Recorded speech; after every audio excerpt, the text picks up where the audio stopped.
What is up, everybody? Welcome back to another edition of the Sheehan Show with me, Sean Sheehan, here on Sherdog.com, and I am back with another edition of the betting show. I'm going to have your top 5 bets for the week in the world of mixed martial arts, and there's 2 big shows this weekend, at least 2. There's some other stuff as well. I think there's a UAE Warriors card.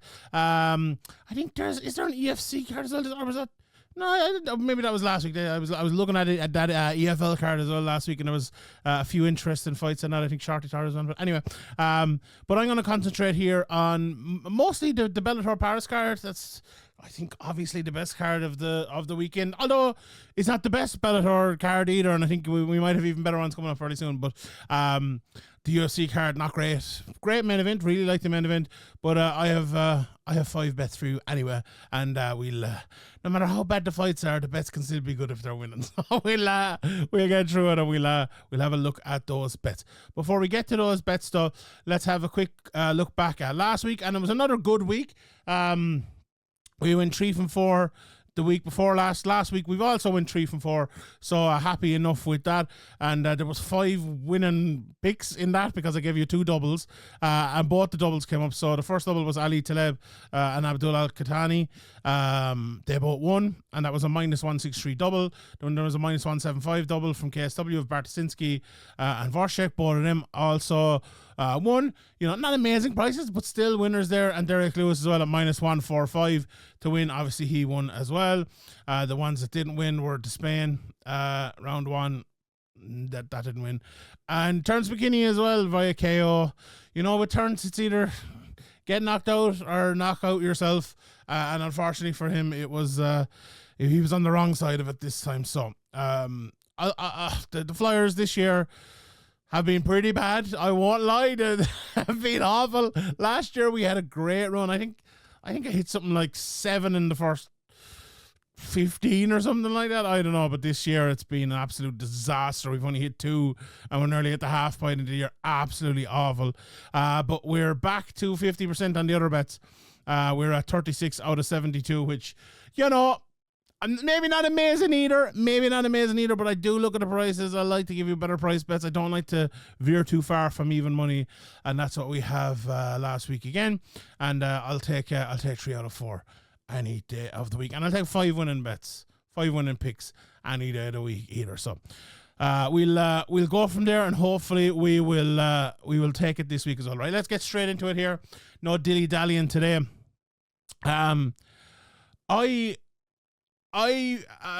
Last week, last week we got a double, and we got a second double. So this week I'm also going to go for a double, and the double I'm going to go for this week is one from Bellator, and I'm going to go for Patchy Mix to win the main event against Magomedov, and I'm going to go for Slim Trabelsi to win his fight against Louis Sutherland. And when you put the 2 of them together, it's -147 in the double, which I actually think is an amazing price. On Mix at the moment is -270, -440 for Trabelsi. I find it very hard to see past either of them. The interesting thing about the Patchy Mix fight, look, is obviously we have seen it once before, and it's we know what it looks like. We saw what the fight became, and if you haven't seen my preview, please go and watch that. But it's one of those fights where it's very hard to look at that fight and go, it's going to be different. It's very hard to look at that fight and say, what is the opponent, Magomedov, going to do to make that fight a winning fight for him? Because I broke it down for a long time in the preview, so I won't bore you with it again. But I suppose the footnotes of my points were, look, how do you win most fights? Striking or grappling, right? Patchy Mix completely took away his grappling, or the wrestling, let's say, of Magomed by using his grappling. So he went for a choke every time the fight went to the ground. I said it a little bit like the Leon Edwards fight, where Leon Edwards kind of gave up the initial attempt defense to take the second defensive action, so he was ahead of him at all times, and that's exactly what Patchy Mix did. So much so that Magomedov didn't even know what to do, didn't know whether he should go left or right or run through on the takedowns or push him against the cage. When he had him against the cage, Mix made it really easy there. And then for the striking as well, like, Mix was just too kind of long, and his southpaw stance was just too much for him. The jab was just too much. The straight shots were just too much. Now, Patchy's striking has come along a good bit even again since that, but at the same time, I don't think he needs much more to beat Magomed. And I said it in that preview, like, I racked my brain thinking of what Magomedov could do, and I'm really finding it hard. I always like come up with an idea of what someone could do, having, watched obviously a lot of fights down through the years, and I've seen different people go at things different ways. But with his skill set, I'm really not sure. Like, the only success he really had in that first fight, well, the two bits of success he had. First of all, with the takedowns, right? We did take him down, but as I said, to what end? When every time he took him down, Patchy Mix was ready for him, right? So maybe if he could get those takedowns, defend the choke, and hold those takedowns, maybe, but that kind of defies the logic then of what Patchy Mix was doing well the last time. And the other side, it didn't. I think the one strike he had success with, although, again, it led him to bad times in the fight, was the kick to the body and the body work. But would you tell him to attack the body even more when every time he kind of did attack the body, or lots of times when he did attack the body, Mix was kind of catching it, pushing him to the cage, winning the battle there, and either, getting out, or if he didn't get out and Magomed got that battle and got him, Patchy Mix, pushed against the cage, he was again winning the battle for the overhook. If he didn't, he was getting out because he got into the right position before the fight went to the ground. So it's very difficult to know what Magomedov can do. Look, stick to the wrestling. Try to bundle your way through it as much as possible. I don't see that as a massive possibility. I think Patchy Mix will win it, and I think he'll probably get the choke again. I actually really like Mix via submission as well again here. The odds on that aren't up yet, unfortunately, and I'm literally I don't know, I'm only like 48 hours out from the fight here or something, so that's very unfortunate. But when I would have probably given that as one of my bets for the week, to be honest. So if you can get that Patchy Mix by submission, I assume it'll be around even money, maybe a little bit better. I definitely bet on that. But the other side of the doubled in is Slim Trabelsi. I watched him for a good few years now, since the very start of his career, because he fought an Irish guy, Ryan Spillane, and I said, I'll go back and I watched some of the tape, and I watched some of the tape of his opponent, Louis Sutherland, as well, who fought in PFL before, so it's up on YouTube, very handy, just to make sure I hadn't a bit of a bias, because I know this guy, and I've kind of, I have predicted he will be a very good fighter, which is not a massive prediction considering he qualified for the Olympics and he's beaten some of the best young heavyweights in the European scene. But it reaffirmed my initial call. Now, not to say he's a finished article or unbeatable or anything like that, but watching him and then watching Louis Sutherland, it's very hard to think that the ability of Trabelsi will not renege is that the word? Renege is not the word, I know, but will not beat the issues that Sutherland has. And you could look at it and go, maybe Sutherland, if he was more if he had more fights, if he had more experience, but it's only 6-2 versus 6-0, so that's not a big thing either. Look, watching the Sutherland fight against Alton Meeks in the PFL, the one that's up on YouTube, he gets taken down very easily straight away. Watch another one of his fights as well, exact same thing. And look, he ended up winning that fight, and he can knock lads out. There's no doubt about that. And I would say he's powerful hands more than amazing strikes or anything like that. But I think the way Trabelsi's striking isn't amazing yet. He can throw his jab, he can throw his right hand. He's fighting training, I believe, in AKA now as well, so I'm sure that has improved. But he beat Davion Franklin the last time with a bit of a jab, with a few takedowns, and that was that. Now, Davion Franklin did get injured in the end, but his fights before that as well, as I said, he was going to the Olympics as a wrestler. His wrestling ability is absolutely fantastic. And I think his wrestling ability against the defensive wrestling ability of Louis Sutherland is going to be winning and losing in this fight. Let's be honest. Now, could Sutherland come out and hit him with one big shot and knock him out? Absolutely. Sutherland hits very, very, very hard, and he goes for it as well. But if you're Trabelsi, you're smart here. You get away from that. Trabelsi is like one of those guys as well that if you didn't know and you didn't like watch him closely, you mightn't realize how kind of sneakily athletic and smart he is, and quick he is, fast he is.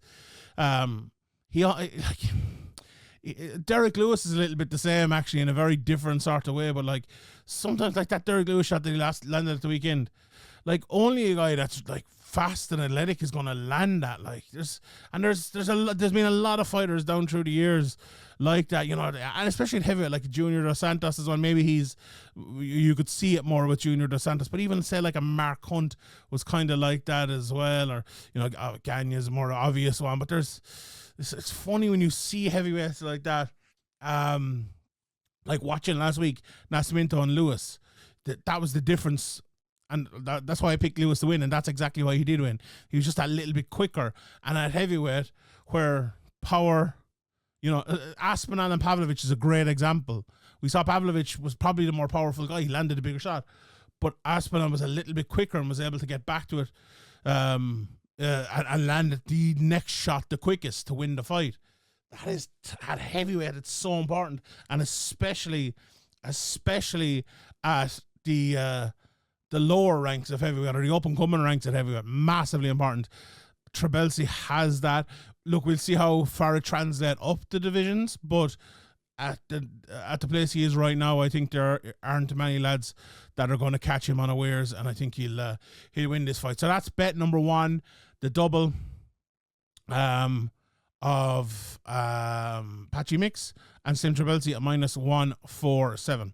Now, the next two bets I'm going for here are a little bit risky, but I like the prices, so we're going to go for them.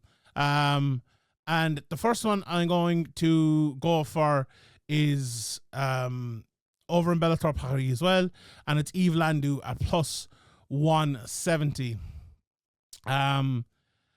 This fight with Jonas Bilharino is one that I have kind of, ever since I heard about it happening only a week or two ago, I've been very, very, very much intrigued by it. And I went and watched a bit of Bilharino, and you know, I suppose he's a little bit changed from what the OGs might know him as, which is like the fake Conor McGregor, right? Or the Brazilian Conor McGregor. He's become like, he can throw all the wild kicks and the like, here how we put it, the 145 Conor McGregor, you know, karate McGregor, we'd say. He's become more of like a straight up, you know, he will box with you or he will kickbox with you or whatever. He's become more of a mixed martial artist, let's be honest, and that's a credit to him, absolutely.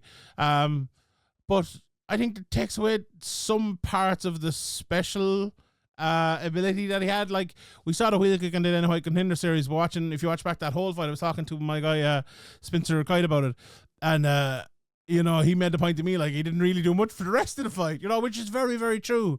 And if that's the case against Yves Landu, which has been the case in some of his fights, I think he has big issues. Like, he went 5 rounds over an LFA and lost that fight. He went 3 rounds in the fight after it, and like some of his fights before that, like, he won by body kick in his last fight, but he's flying knee knockouts, spinning wheel kicks.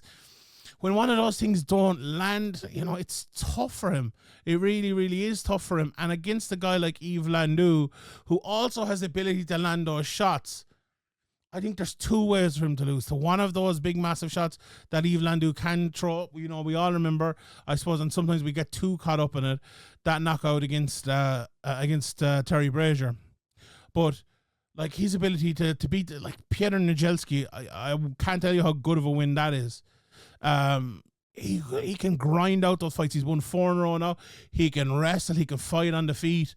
And I think Bilharino hasn't fought the level that he has fought. Like, Tim, I know he lost to Tim Wilde, but he went to a decision with Tim Wilde.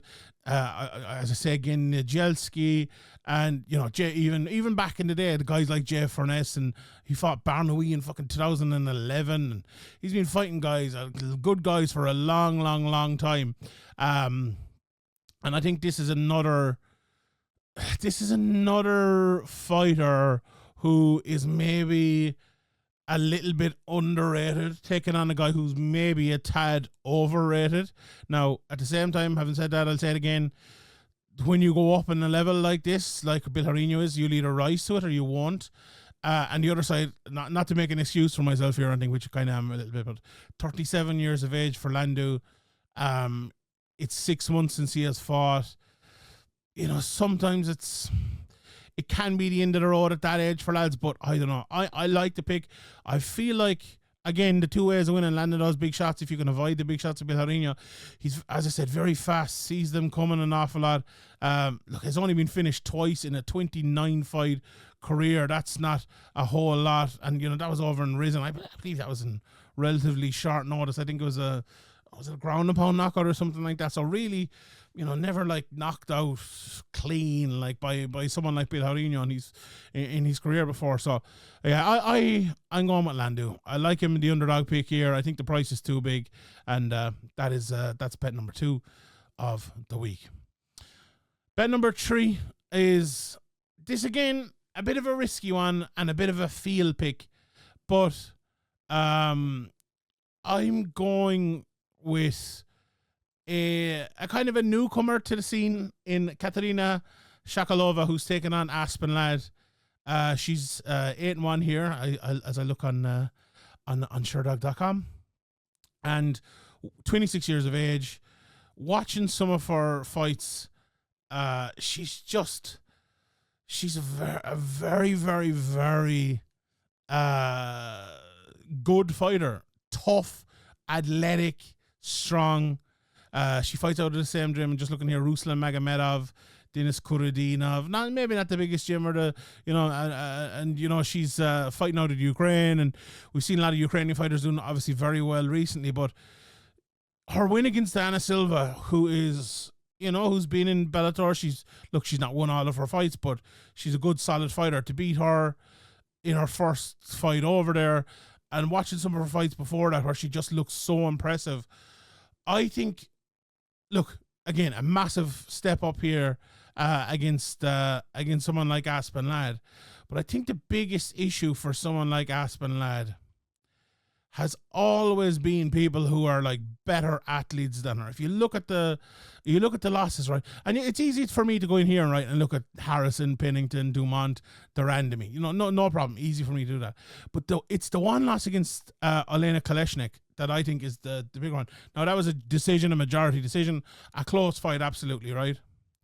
But in that fight, like, I watched a load of Kaleshnik. You know, I've previewed all the Bellator or the PFL cards for Sherdog here for the last 3 years, and she's been in the tournament, you know, every year. So I've watched her fight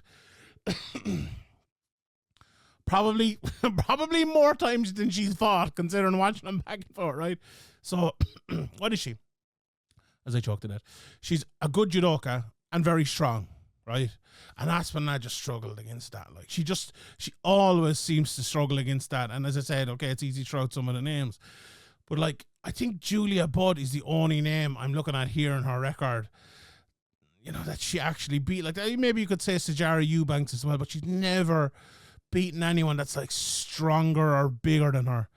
And, you know, I think you look at Shakalova is not the tallest in the world, don't get me wrong, like, and she's not going to be powering over. I actually think she's a bit shorter than her. Yeah, she's 4 inches shorter than her. But I think that leads her, like, have the stocky build and being so strong, low to the ground. I know now, again, right, I'm doing the opposite in this fight than what I did for the last fight, because this is a massive step up. You know, her one loss was in 2019, so you can almost, you know, write that off. It was a long time ago. It was via triangle. And look, the level of fighter she's been fighting, apart from Diana Silva, has not been anywhere near the level of Aspen Lad. So, you know, maybe I'm reading too much into it, but you know, it's hard to hide that strength. It's hard to hide her technical ability in throwing people around her. Now, if it turns into a kickboxing match or a striking match, will she be able to cope with Lad? I don't know on that one. I'd probably favour Lad, to be honest. But it's and I have another kind of pick like this as well, where you look at the two of them and you add it together and you think this is what's going to happen. You look at her strength and you look at maybe the the strength deficiency that Aspen Lad has. And I think it just might go for her. And I like the price, the plus 150, and I'm going for that. That's bet number 3 of the week. Bet number 4 is, I'm going for Lerone Murphy at minus 140. I was hoping it'd be a bit of a better price because I do want to pick him. I do think he'll win. I do like him as a fighter, but going back and watching some of the fights, I just feel like Lerone has not produced what he should be producing over the last couple of fights. Now, you know, sometimes that happens, right? Sometimes you're on the verge of fighting the next level of fighter and you're getting ready for that, and then, you know, suddenly you're in there with a guy like Josh Kulabau, who I actually think Josh Kulabau is a future top 5 or 6 ranked fighter. I really like Josh Kulabau, but, you know, he's not Edson Barboza. You know, he's not Calvin Cater, Aljamain Sterling, whoever it might be. He's not that next big test that, you know, when you're Lerone Murphy and you've been in there and you beat Ricardo Hamas, you beat Makan Amirkhani, you're on a win streak of 13 0-1, or you know, coming into that 12-1, you know, and even the fight before that, the Gabriel Santos fight, went to split decision. I just think he was ready after that Makwan Amirkhani fight. He's also out for 2 years after that. It might be one of those ones where he needed to get those 2 fights out the way so he can open up and be a better fighter in this fight, or, you know, no matter what, if it was Barboza or whoever it was, in the step up fight, right? And that's kind of what I'm banking on. I'm banking on years of watching him and years of rating him and years of predicting that he's going to be really good. And that's why I'm going for that. And that's why I'm going for that price. Also, Barboza is one of those guys as well where, you know, I love watching the Billy Quarantillo fight and the Sadiq Yusuf fight. And I tweeting out that, like, people forget how good Edson Barboza is. And they do, right? And if he wins this, it'll be another one of those. But Edson Barboza is also, you know, a beatable fighter, right?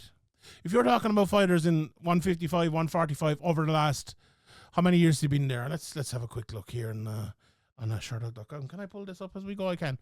So if you look at him over the last, when did he get to the UFC? He got to the UFC way back in 2010.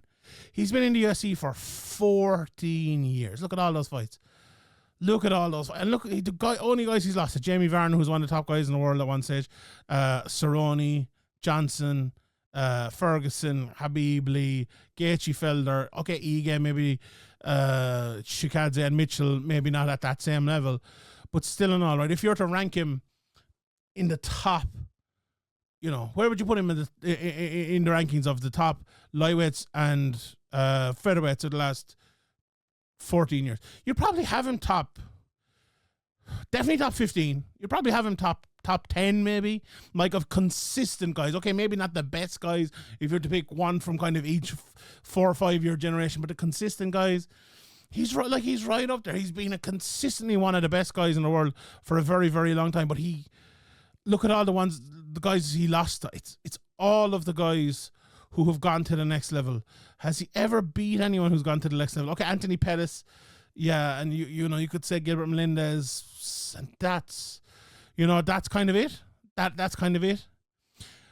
If you're a guy like Lerone Murphy and you're going to the next level, you're going to have to beat Edson Barboza. And that is the conundrum we find ourselves at this weekend. Now, I'm not saying if he loses, he can't go there or he won't bounce back. He's still only young. And as I said, not that many fights into his career. But looking at the matchup, you can't help but look at that Kulabau fight and look at a few of the leg kicks and think Edson Barboza is going to eat that up. Murphy will need to have learned from that, and not just learned how to not take him, but also to counter and win the fight based on that. If we see him doing that, I think that is a massive step, and it will be very, very telling as to how smart his training and himself are in terms of what they learn. But the other side of it then, I think you look at Lerone Murphy and you look at the well-roundedness of him. Again, I talked about Patchy Mix earlier. I talked about Leon Edwards. Guys who can just be good without being great in many areas. Like if you look at Lerone Murphy, he's a very good striker and a very good wrestler, very good at the in-between bits. You know, good takedown defense, good wrestling, but good takedowns himself, good on the ground, good in the clinch.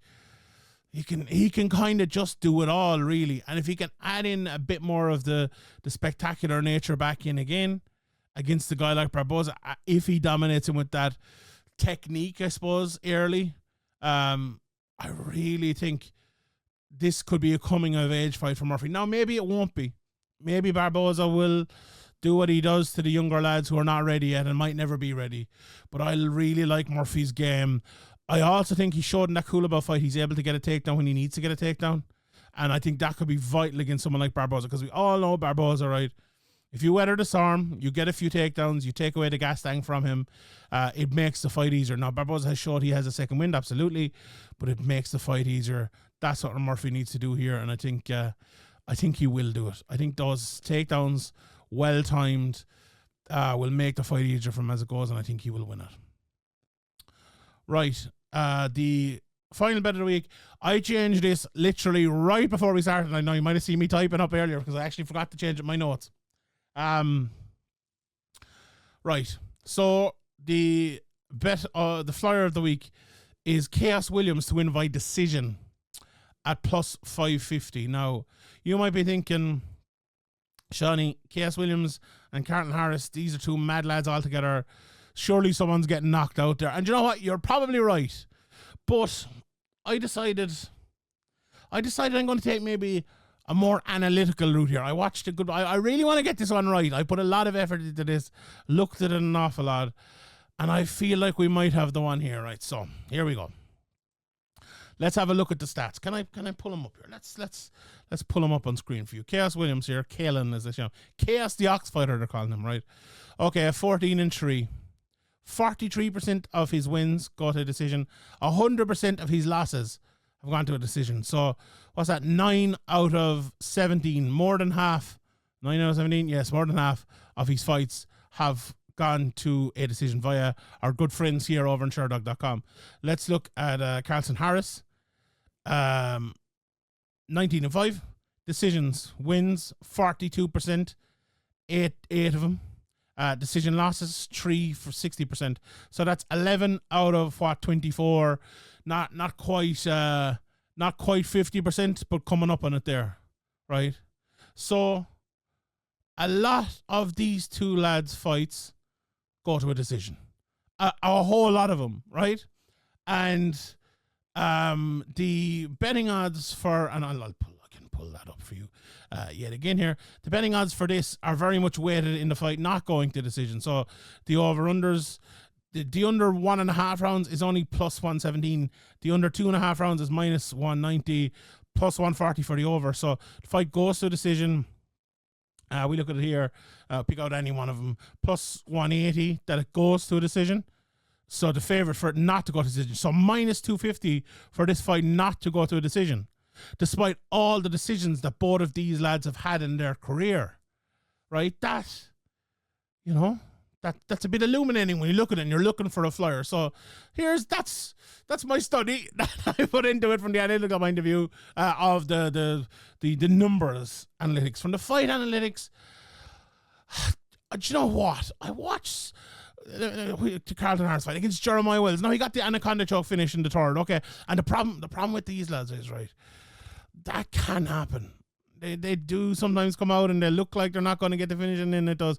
But I'm watching Carlton Harris, and I've never actually I was looking through the record here in Sherdog, and I saw the Kasanganai round 1 knockout, and I went and I was like, how did this guy knock out Impa Kasanganai? Because like he's throwing these slapping down punches, and he just completely caught him unawares. If that fight happened again, there's no way I don't think he's winning. I think Kasanganai is definitely beating him if that fight happens again. But anyway, Carlton Harris just kind of throws these weird shots. He's weirdly powerful as well, though. That's the only thing that makes me a bit reticent about this pick, but just not a great fighter at all. Chaos Williams is chaos. Like, he throws these hands. Sometimes he lands, sometimes he doesn't. He hasn't landed one in a good long time. like let's go through his last few fights. Right, split decision, third round knockout, decision, and then we start going back to the knockouts before that, right?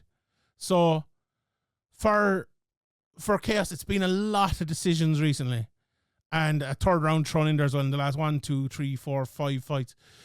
The Chaos isn't getting him knockouts. You know, it's these fights are going longer.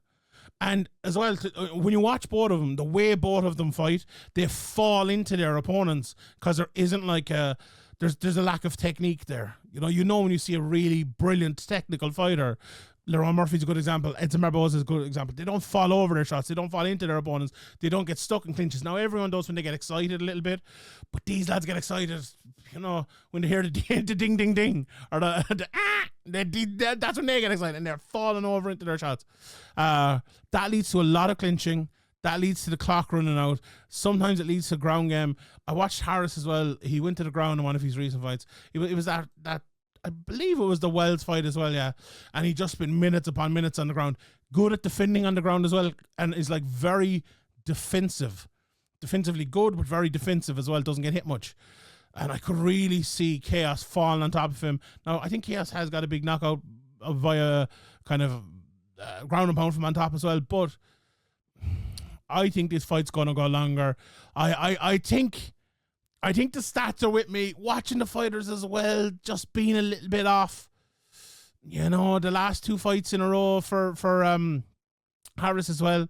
One went to decision, one went to the third round. Okay, it was a finish in the third round, and look, he had a good few finishes before that, but I'm banking on it. That's what I'm going for. And why am I going for Williams as well? You may say. I do think Williams will get that top position. I do think he's a bit of a better striker. I think he'll probably land more shots than him.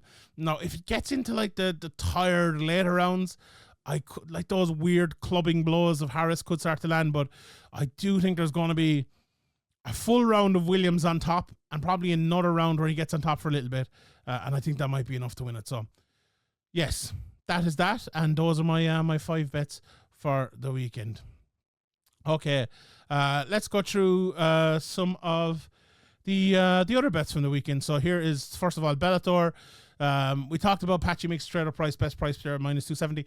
A lot of these bets in Bellator, there's massive price differentials in these. So Doumbé and Willis, I was very close to going Willis there. Actually, it's gone out to plus 400 now.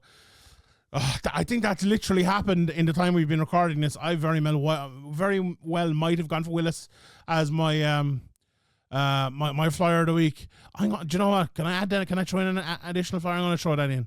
Plus 400. I think that's a great price there. That's a way closer fight than that. Doumbé, massively overrated, if we're being honest. Van Steenis, Babin. Again, this plus 290 price on Babin. I like that. I do like that. I do think Van Steenis will win. But out to minus 375 in some places, I think that's very big. Obviously, we spoke about Landu and Billarino. I think they have it right on Cog and Guti. I do think he'll win. Best price minus 549 there. Trabelsi Sutherland, obviously spoke about that. Again, this one, Barnaoui and Iashi. I do fancy Barnaoui very much so to win the fight, but I think that's too wide. I think Iashi's a good fighter. I can see him getting on top and winning the decision. If that was out to plus 450, maybe I'd have a little more of a look at it, but not at that price. We obviously spoke about the lad fight, and this is sell as usual. I think this price has moved as well. Let me just have a look at it. It has, it hasn't moved massively. It was minus 204 yesterday. Yes, it has moved from there, minus 204 into minus 218 now, minus 200. Actually, there looks like there's a bit of a differential there. No, I don't think it's. I don't know what I bet it at that price. I do think he'll win, but not great. And the Aliyev Shipman fight's actually off at the time of Spime speaking. Here's the UFC UAE Warriors card. I don't really have anything on that, to be honest there, but there it is, and there's the prices. And in the UFC, Barboza, Murphy straight up, minus 140, as I said, for Murphy. Barboza best price, plus 125. That's just not big enough for me, lads, I don't think. That's just not big enough. Harrison Williams, Straight up prices: Harris plus 115, Williams minus 125 best price.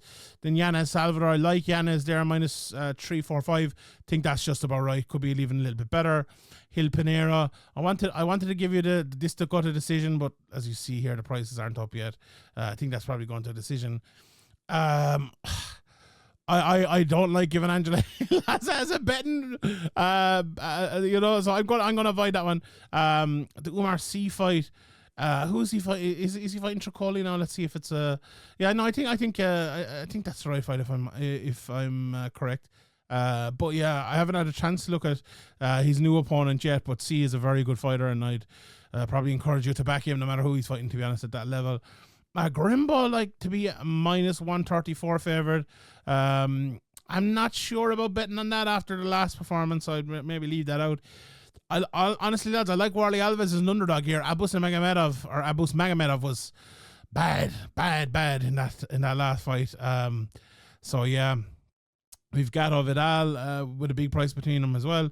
Tom Nolan, again, I do like Tom Nolan. Didn't set the world alight in the last one, but that's a bit of a big price as well. I do think he has the ability, but I wouldn't be betting him at that price. And we have a closer fight between Cledson Rodriguez and Heli Alatheng. Yeah, probably about right. I think Rodriguez should be favourite. Carnelossi, Pietro Rodriguez, again, a very close fight there. Plus 170 for Carnelossi, minus 205 for Rodriguez. And Ducat and Demopoulos has a big favouritism for Emily Ducote there. Right, everyone, that is it from me. Let's quickly recap my 5 bets for the week. So the first bet is a double for Patchy Mix and Slim Trabelsi over at Bellator. That gives you a minus 147 double.